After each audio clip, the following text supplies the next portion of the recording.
Hello বন্ধুরা, তো সবাই কেমন আছেন? চলে আসলাম আরেকটা নতুন ভিডিও নিয়ে। আসলে আমাদের সবার একটা আগ্রহ থাকে যে আফ্রিকার মানুষজন কেমন হয়, তাদের জীবন আচার আর তারা সভ্য সমাজের সাথে তারা থাকে কি না। আসলে যারা শহরাঞ্চলে থাকে তারা সভ্য সমাজের সাথে করে, আর যারা শহর থেকে বাইরে যেমন মাসাই মারা এগুলোতে থাকে তারা সভ্য সমাজ থেকে অনেক দূরে।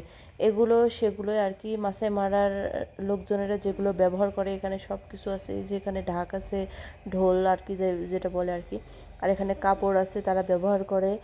আর এখানে দেখুন ভেড়ার চামড়া দিয়ে তারা চেয়ার এগুলো সব কিছু ব্যবহার করে। আবার টুপি দেখুন, টুপিটাও তারা ভেড়ার চামড়ার যে লোমটা আছে, পশম, ওটা দিয়ে ব্যবহার করে শীত থেকে বাঁচার জন্যে। এখানে যেহেতু ম্যাক্সিমাম সময়টাই শীত, তাই তারা এগুলোই ব্যবহার করে নিজেকে বাঁচানোর জন্যে। এপাশে অনেক কিছুর গরু বা ইয়েটার চামড়া থাকে, সেগুলো তারা ফ্লোর ম্যাট হিসাবে ব্যবহার করে। যাই